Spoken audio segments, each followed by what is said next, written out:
Thank you for watching the World Community Magazine's Hour of Power Live on Facebook with your host Edward McQueen and April Garner Davis.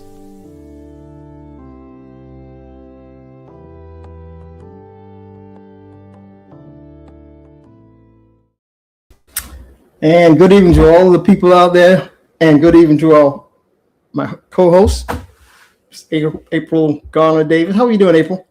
I'm great. How are you doing? Well, it's so great to be on this show this evening. It's always good. It's always good to get this local. She's not local talent, but she was born here. Just local roots. Yeah, that's where our roots are. So, to our audience, we want to welcome you to WCM Live today. And as usual, we're bringing you some information that, who knows, you may be able to interact to be beneficial to you all along with our guests. But today, April, I think you know more about it than I do. But we're going to be talking with who, Miss Kaprece James. She's part of the Weaver clan. Okay, I'll let her know that. So because the family is looking at this today. She's part of the Weaver clan, and but it's a great family. So, hey, April, why don't you kind of kick us off with who our guest is? Okay. Well, we will start by welcoming our audience to the show this week. Thank you so much for joining us in advance.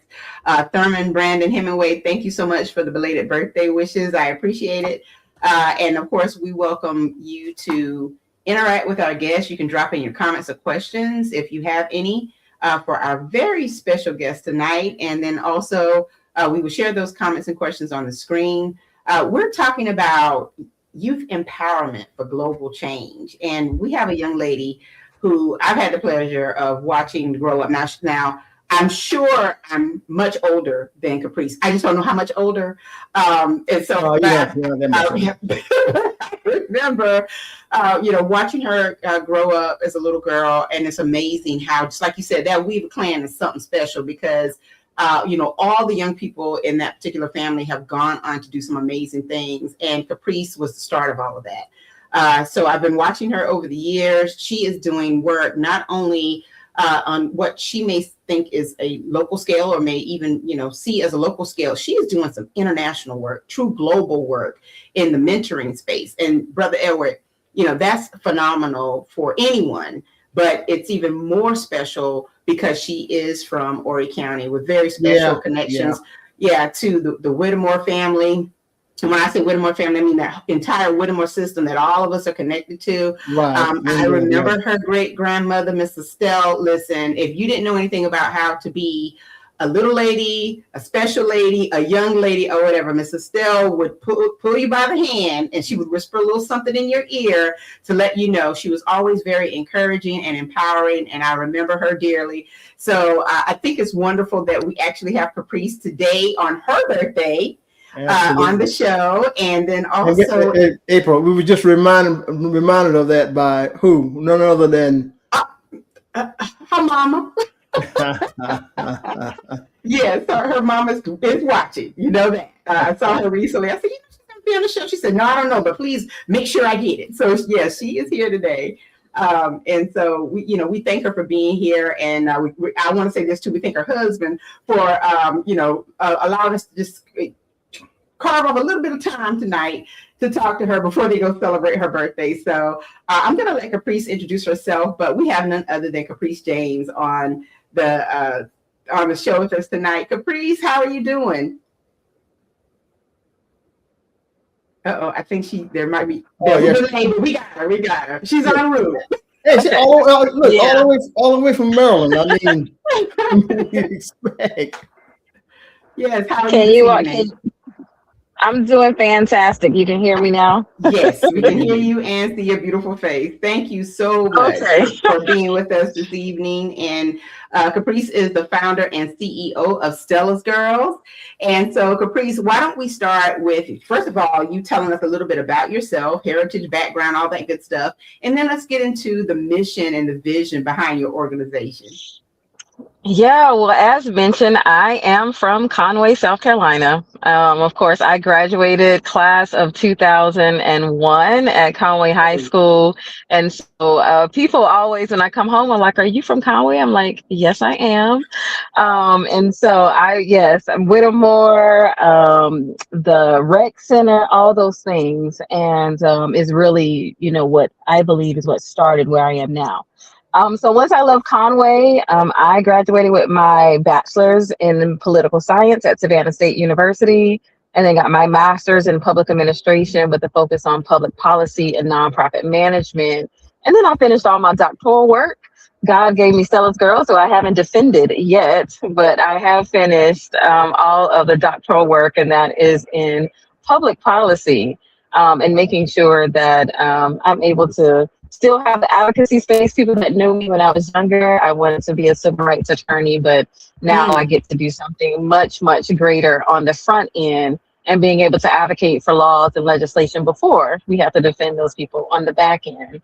And so for the last 20 years, me and my husband have been married 20 years, and I have been moving all around the US and in Japan as an active duty military spouse. So my husband did serve in the Marine Corps, which is why many people had not seen me really in South Carolina or in Conway, because I was moving every 2 to 3 years for the last 20 years. And so what we're here today is to talk about Stella's Girls. I started Stella's Girls when we were stationed in Japan. We were living in Okinawa at that time, and I was doing work in West Africa. I was doing work in Liberia and focusing on arts education. And then I also was doing work in the local community of Okinawa, Japan, and that was working with all youth, but in particularly the youth in Liberia. My girls were not moving forward with their education. And if anybody knew, Stella was very critical about getting your education. And so I wanted to make sure that those girls had the opportunity, and that period pads and $25 was not going to be an obstacle for them to not to go to school. And so I started doing stuff on my own, and people started supporting. And then all of a sudden, God gave me Stella's Girls. And so their Stella's Girls kind of bloomed. And we started in Maryland, because I had just left Maryland, in Japan, in Liberia. And today we serve Sierra Leone, Uganda, Kenya, Ethiopia, Zambia. So I am doing this work. And so it's, being in the car doing this, all my friends know I am always on the go. And then this is how we do it. And so I'm very blessed and very thankful for the young people that are in my life and those that I'm able to bless all around the globe. And also, the girls and young women that we're working with every day. And it's been 10 years, but today Stella's Girls is 9. So it's my birthday, but also a very special day for Stella's Girls as well. That is such an incredible overview of all the wonderful things you've done so far, Kaprece, and your background. And it's amazing. The first question that popped into my mind whenever you were talking about all the places you visited around the globe to push your mission is, how did you do it, basically? I can only imagine that you probably were up against some red tape, some, policies, procedural things, and yet I imagine that you pressed forward regardless, because you knew that the mission was just that great. So tell us a little bit about, how you even got into the space and in so many different places to be able to do what you do. Yeah, I all the time I ask myself, how did I get here? But really, I think from the work that I was doing in Liberia, so I was helping a friend start her nonprofit in Liberia, and she was a teacher. And so my work was just to complement initially that work. And then, of course, so those that may have never been to Africa, when you go to Africa, you're family. It doesn't matter. You look like them. You are their family. And so they immediately welcomed me in. And I was working in the very rural parts of the community. So no running water, no lights. I've slept on the floors, I've bathed in the rivers. And so that to them showed them that I was very serious about the work and support for their girls and young people in the community. And so I started going to do conferences there. And one year in 2018, I was doing a conference for women and girls, and we were particularly teaching girls how to make their own reusable pads. But that session had 25 girls from 5 different countries. And so these girls took that training back to their countries in their villages, and they started doing the work. And so 2019, the group of girls from Sierra Leone reached out and said, hey, we've been running your program and would like to start Stella's Girls here.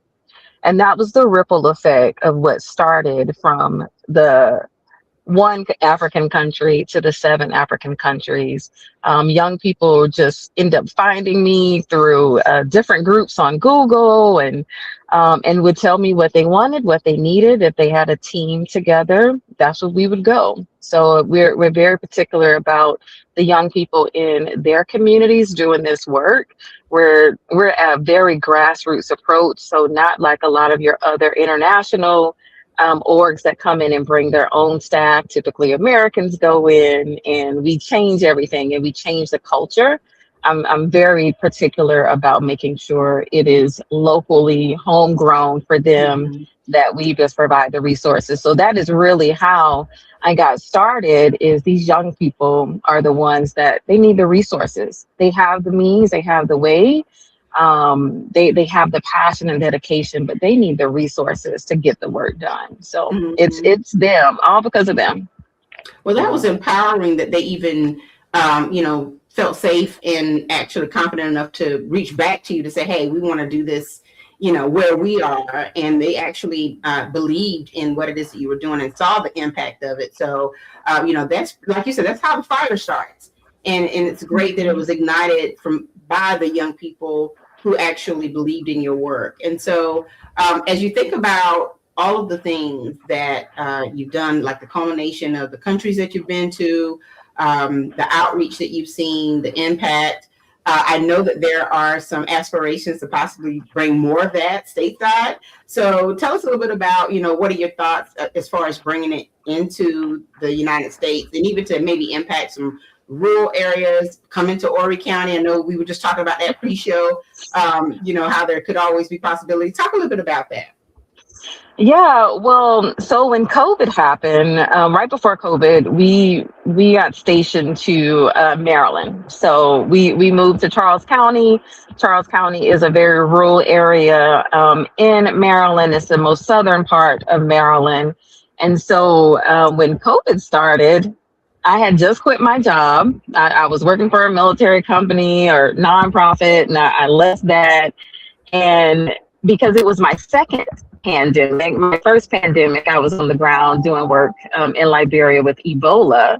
So I already knew what was going to happen. And so I started offering virtual programming for American students. And so we were offering tutoring.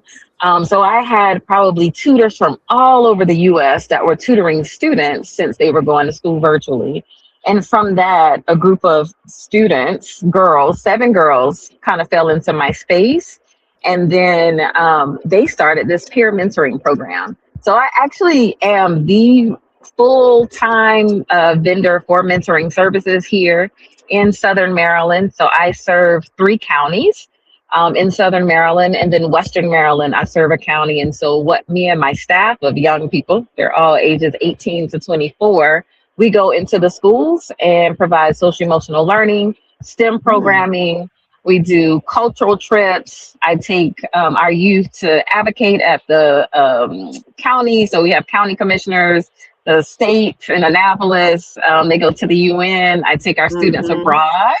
And so that is what we do full time. So that is my full-time work during the day here in Maryland. But yes, I have been wanting to bring this same work to Conway.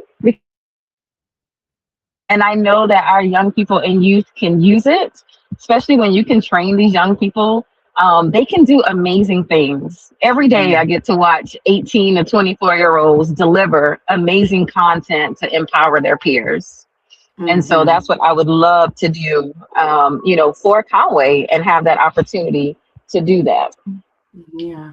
I was reading across your website, just looking at your mission and, some of your statements, your programs. And one of the things that caught my eye was all about the way you're trying to empower the youth and the focal points that are a part of your mission. So it talks about, speaking out against gender-based violence, advocating for reproductive health, fighting for education access, and then championing a champion of rights that include even LGBTQIA community to create this more inclusive community. Now, as you know, all of that is being challenged right now.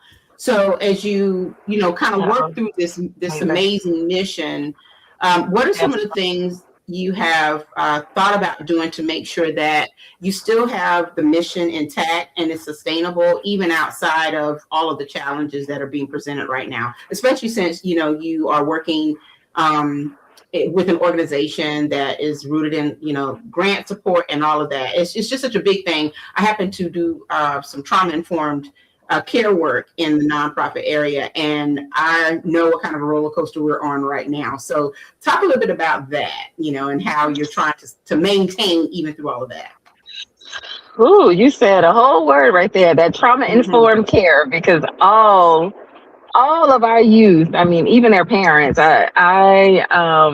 what I've noticed working with young people here in Maryland, their parents are the root cause of their trauma because their parents are, pushing their trauma off. But in this space, I have been very intentional about not changing anything that I am doing. I am still saying girl. I am still saying women. I am still saying Black. I'm still saying LGBT. And so that has not changed for me. I'm a part of a very protected CEO education space that if anything does happen, I do have lawyers that will come and support the work that I'm doing. So I am blessed for that. But all I have done is continue to say youth and uh-oh. No, you guys still hear me? Yeah, you're still here. You're still here. Yeah. Okay. It said youth and girls in the space and our grants. And so I'm very careful about where I take grants from. And so if they're not aligned with my mission, then I actually do not apply for it. All money is not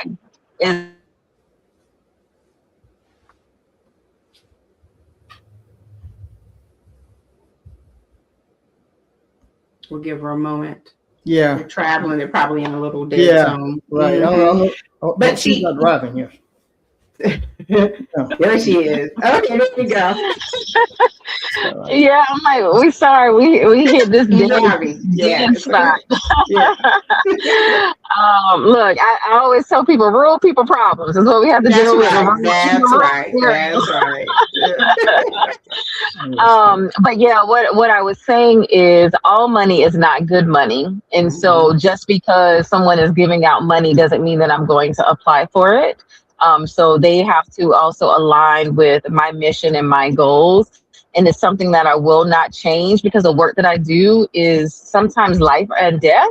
Because a lot of the girls that we advocate for and with gender-based violence, I have 9-10-year-old girls we're trying to make sure are not married and becoming child brides. And so if that work stops, if their education, us paying for their education stops, pretty much we are stopping the livelihood of them and them not being children anymore. So I'm very going out again. I'm very particular about how how we do that work.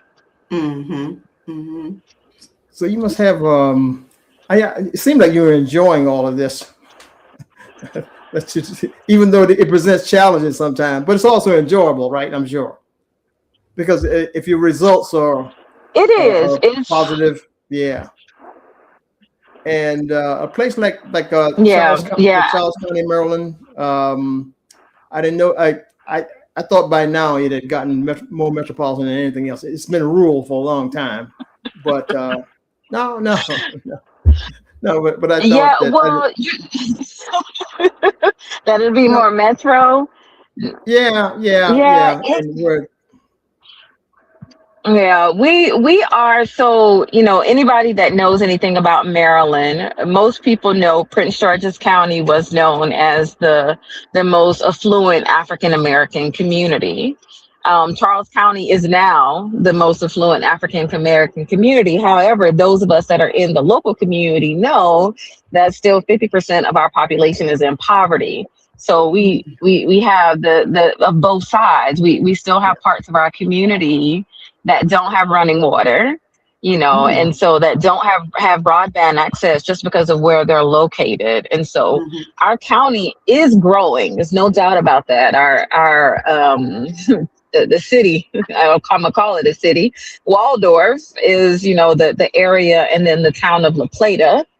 Those are the ones that are really growing. But yeah, we haven't quite reached that metropolitan site yet. Last night I was moderating a debate for our president commissioner candidates, and these were the conversations that we were having because our county is changing. So, with downtown DC so accessible, I think that's a wealth of activity for you and your organization to interact with your, I'm going to say, children.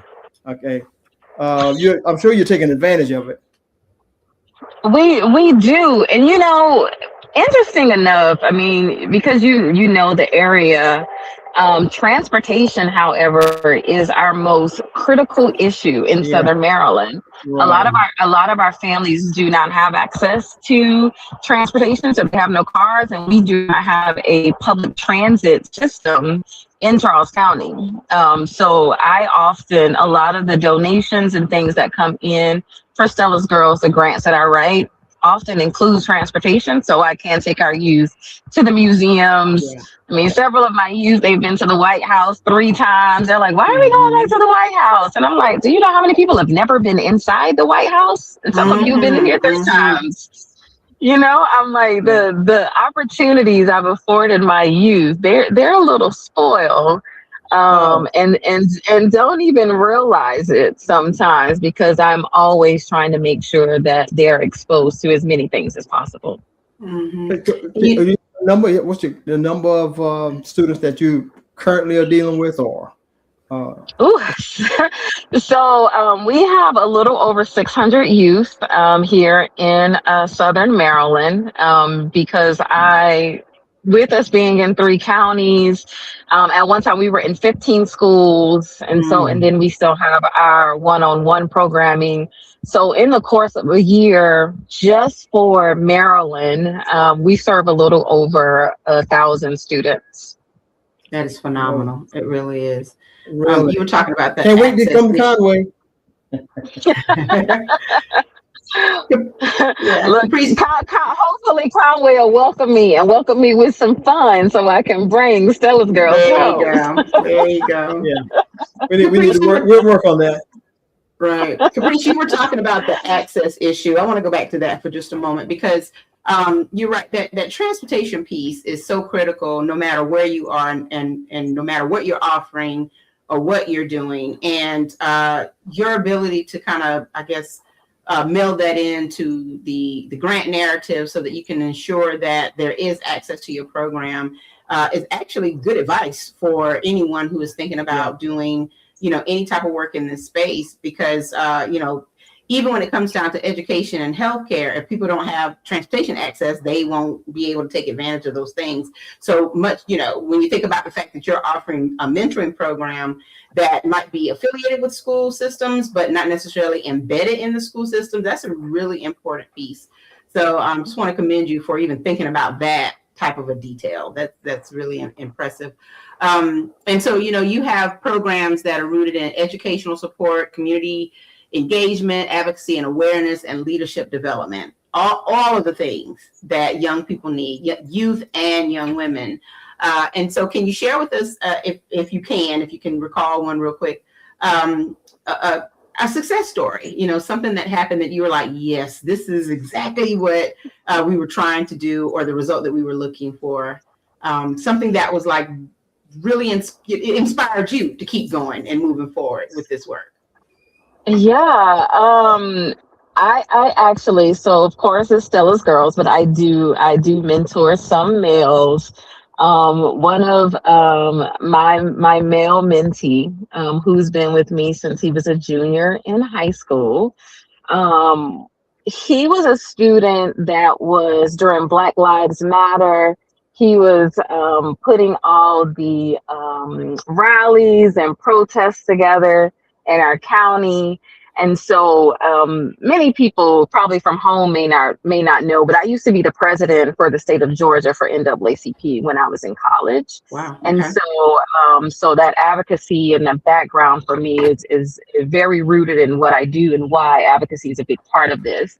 And so I helped mentor him through that time. And then we started this group, I think they said youth, I can't remember the name of it now. Youth changing, but they were doing sessions like this. So every month we were doing sessions with the elected officials, but this was run by young people. The young people were asking all the questions of the elected officials during Black Lives Matter. And so when it got time for him to go to school, like he's like, I'm gonna run for mayor. And I'm like, no, you're gonna go off to college. Like you go off to college and then you come back and then I'll help you run for office. And so then he's like, okay, he got into Howard. And then it was, well, I'm going to stay home and go back. And I'm like, no, you're going to stay on that college campus because I need you to go and have, more thoughts around diversity of thought with other students. Yes. And so he graduated last year, May. And he is now running for county commissioner for District 1. Yes. And so I'm like, here it is, this student we planned 5 years ago to make sure that he graduated. He came back and he ran for office. And I'm like, this is my why. And to see him show up in spaces and to see him in all the places, I am always so proud and so honored, one, to be his mentor and to still be the person he calls and texts almost every day about a question, about something to think about. But I'm like, that is the why. To take, and he's a farm boy, so he grew up on a farm, and so and he's biracial, and so having to balance that and what that looks like, and to get him to where he is now, and I'm like, this is my why, this right here. Yes, and you know why that's so important? Like right now, locally, in Conway, Horry County, there's a number of different elections that are going to be happening in November. School board, county council, all the things.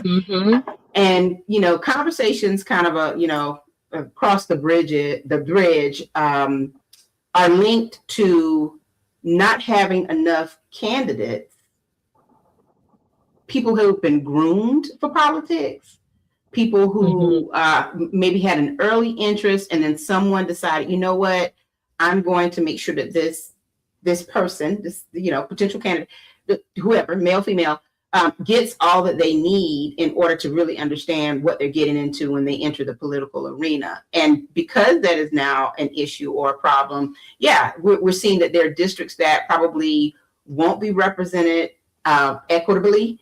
There are the same people entering the race and constantly winning the race because there are no challengers per se. And, to me, it's like, if we're always hearing from one side, then we're always going to get what we get. And people have to kind of set aside their fears about entering the political arena. And if they have just like a true organic interest in what's going on in their community, they probably will be, great city council, county council, school board members, or what have you. But no one has really taken the time to say, you know what, I see little Kaprece over here, I see little Edward over here, and they have expressed an interest in being a mayor or, being the president or being, on city council. And so I'm going to, make sure that they move in that direction. So what you just said is powerful, because, that is positive grooming. That is the way that you mentor, and you not only plant the seeds, but you give it what it needs to watch it grow into, what it is that we need in the community. And so that's a wonderful story. Thank you for sharing that. And we're going to have to watch out to see whether or not, things work out for him. But that is just great. And that is the power of what you're doing through your mission, and all the things that you're really pouring into these young people. It is phenomenal. So I know that you all are, kind of probably getting close to your destination. So I just want to ask you to share with us what communities can do to support what you're doing. And then also, if you want to, just put out a little something for Horry County, if you want to, come back and do a Stella's Girls here. But yeah, what can the community do to support you in your efforts? Yeah, well, I mean, one of the things you hit on is in this political climate, one of the things that funding and programs have gone away for youth. I mean, that just a few weeks ago, I mean, I had my youth delegates with me at the UN. We were, they were advocating at the UN level, but also at that same time, I had my youth for a youth advocacy day at our state capitol, advocating for bills and for funding. And so I think that's a place to start. I tell people protesting is great, but policy runs everything. And so if you are not at the table, looking at the policy, understanding the policy, advocating for policy for the community, you're not going to get what you need. And so that's one of the things for us. And really, I mean, people are always shocked that I've only been in Charles County for 6 years, because we've grown so much. But it's because I'm always at the table. But we always need funding. We always need funding. That funding goes right back into the community for our youth. Like I said, all my staff that I hire, they're actually 16 and up. During the summer, I have 16-year-olds. When we started this work of mentoring, they were 16 and 17. They were juniors and seniors in high school that started this work. It started with 7, then it went to 25, then it went to 300. And so, but this is being fed by young people.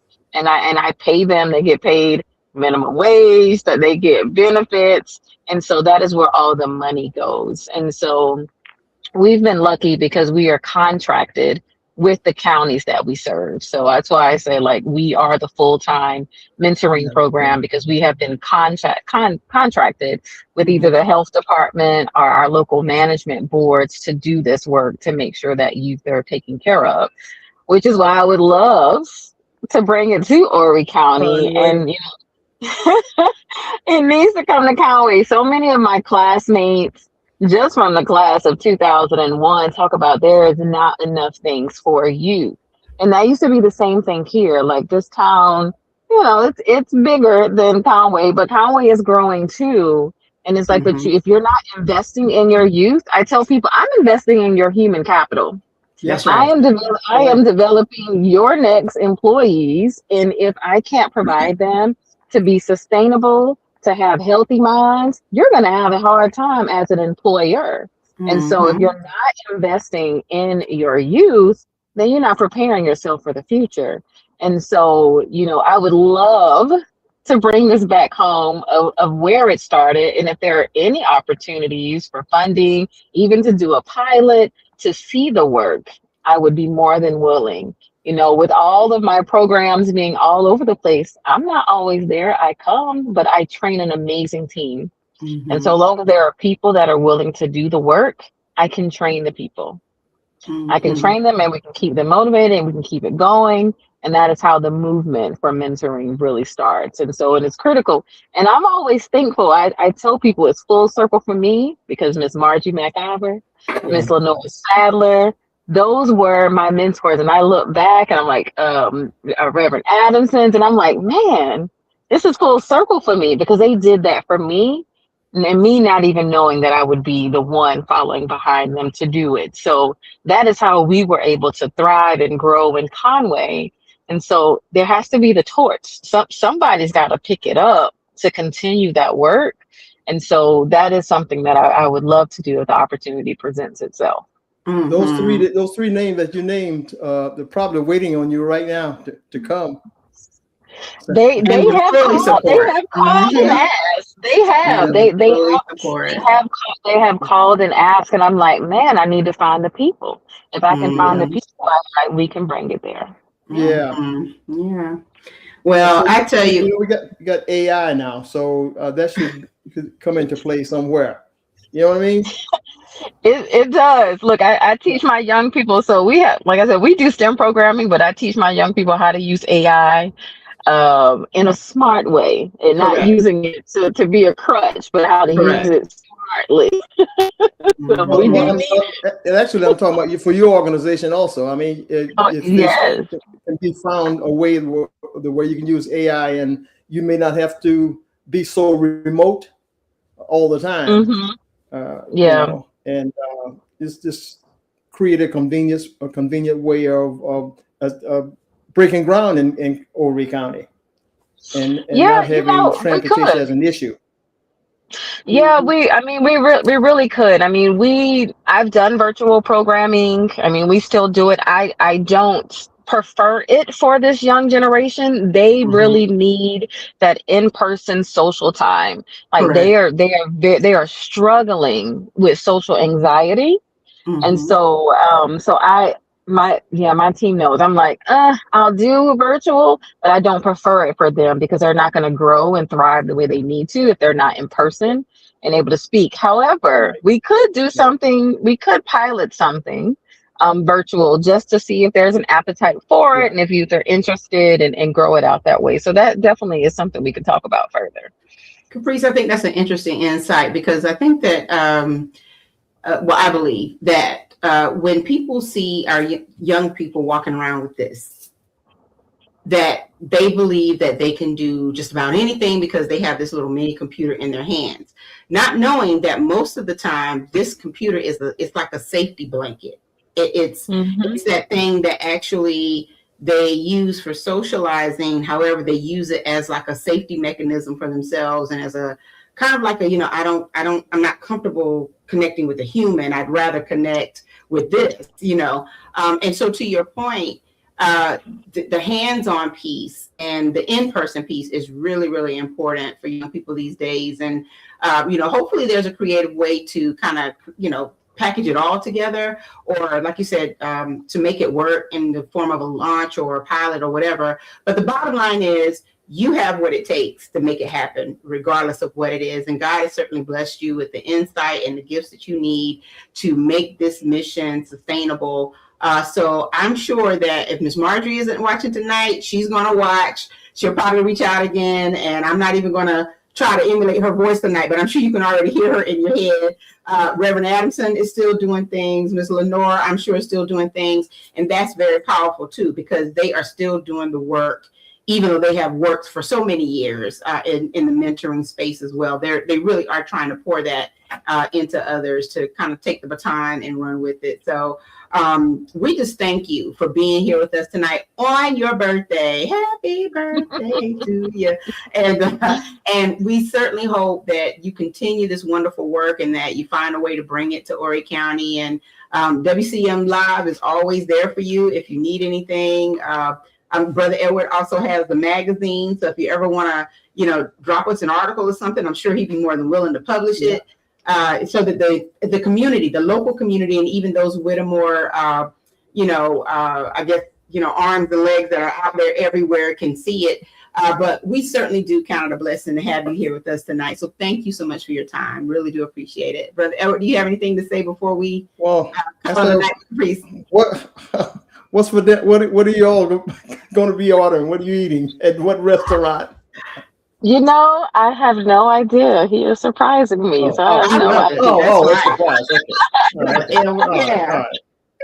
All right. In their business.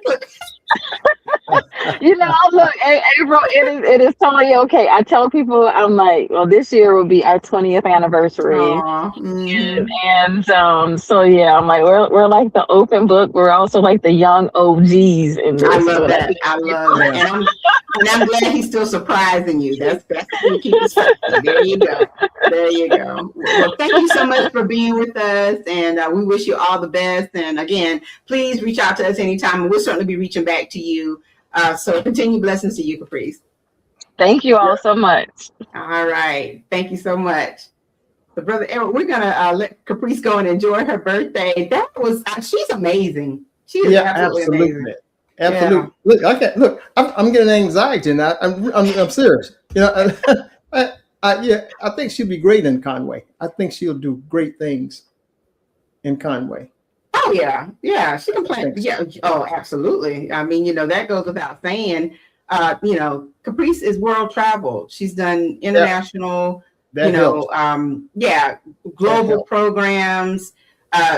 Evidently, she has a way with the young people that I'm still impressed by the fact that, she poured into someone and they felt like, this was so great. I want to make it happen in my own little community. And they wanted to pour into others in the way that she poured into them. And that's what the village is about. That's what the network is about. That's how we should be uplifting one another. So I think that's wonderful. And I'm going to show her website so that everyone will know where to go if they want to support her wonderful organization. So it's really easy. It is stellasgirls.org. And let me see if we bring it onto the stage. Yes.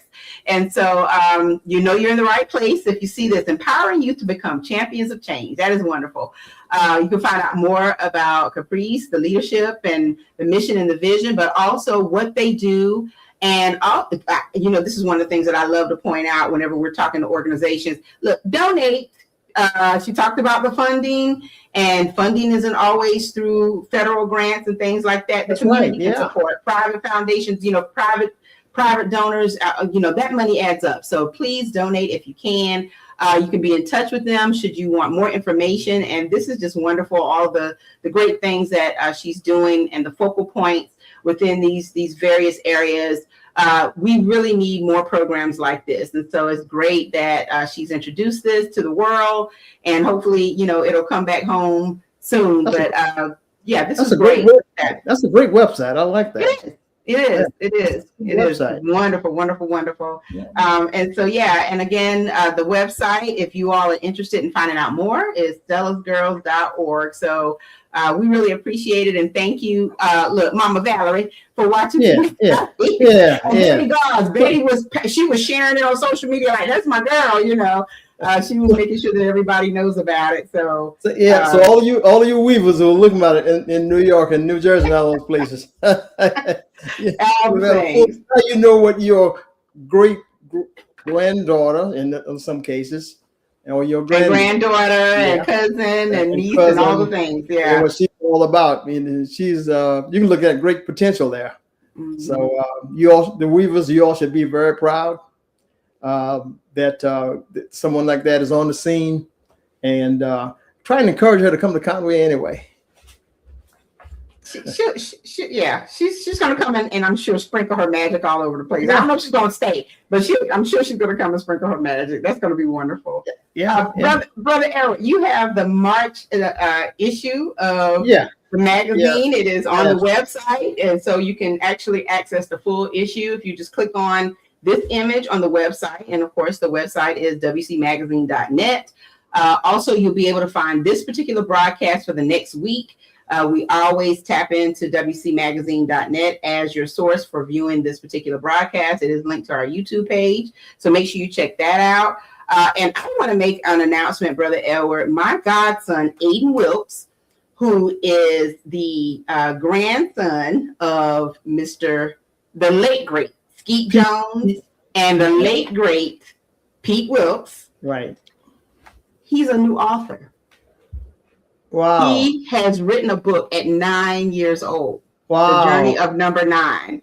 And he is my godson. And so I just received my copy today. I'm so excited. So he wrote the book. He wrote the book. He wrote a book. He wrote a book. Where is he located? We gotta get this guy and start talking with him. He's going to be on the show in April, on April 21st. And let me tell you, Aiden is a very busy man. I'll put it to you like that. Aiden is an author. He's an actor. He's an athlete. He's recently starred in a Raisin in the Sun production. And they're hopefully bringing that to Horry County. And he's just doing some amazing things. In his 9 years, he has done a number of films, TV. He's modeled, he sings, he does everything. And he decided that he wanted to write a book about what I believe is his first love at this point, which is baseball. He is a baseball phenom. And so we're going to have Aiden on. Yeah, we're going to have Aiden on the show in April. And I just want to share it. This book is available for purchase. And we'll post some information about that in the network and also on World Community Magazine, and may even put a little thumbnail on the website so that people can get it. But, it's wonderful that even at 9 years old, he was inspired to write a book. Yeah, absolutely. He said that, it came in a dream. So it was divine intervention. So how many pages is that book, April? This is a chapter book. This book is actually 40 total of, it's 47 pages altogether. It's a little chapter book. So, I said to him, hey, we need to get this into some schools. Maybe the Academy of Hope can put this in their library. Yeah, absolutely. All the things. Yeah. So, we're going to have some wonderful programming for April, but we just want to thank everyone who blessed us for the month of March, for Women's History Month. We had wonderful guests throughout the month of March. Great focus. We had some fantastic. Yeah. People we'd never heard of before, knew a little bit about, celebrating a home girl who's doing her thing. And so it was wonderful. And again, if you will take a look at the magazine for the month of March, of course, by probably the second week in April, I'm sure Brother Edward will be ready with the April edition. But right now, the March edition is still available. If you just go click on it, you can see the full issue, lots of great stories. And other than that, Brother Edward, I think we can call it a night. This was excellent. Yeah, it's great. Yeah, absolutely. The young lady mentioned that Miss Lenore was one of her mentors, who has since, I think she's talking about Lenore mentioned. I think she's passed by. I think she passed. Right. So sorry they didn't correct that to her. But it's good to know that that took place. Okay. Yeah, I think she was just really talking about people who've poured into her over the years. Right. Yeah. So it's good, like I said, Ms. Marjorie and Reverend Adamson, and even still, the legacy is always there. So it doesn't matter that the person has actually joined that ancestral realm. If they poured into you and you are moving off of the inspiration and the passion that was placed in you, you still have those people with you, as you do your work. So I think that's wonderful, and that's why they still work in us, even when they're long gone. When she said how many hundreds of students right now, right there in the 3 counties of Maryland.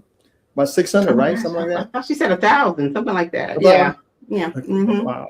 But you know what? That's incredible too, because it is hard to get into the school systems to do any work, especially if you're not from a particular area. Yeah. And the fact that she's being embraced by the school systems, or at least has a way to, connect with young people, the students, that's wonderful. And I like the fact that it's youth and young women. So she shared that story about working with the young man. That's wonderful too. Even though it's Stella's Girls, there's still, options and programs that are relevant for the young males, and they need it as well too. So absolutely. Yes. We didn't talk about that. I know it's called Stella's Girls, but the need is the same.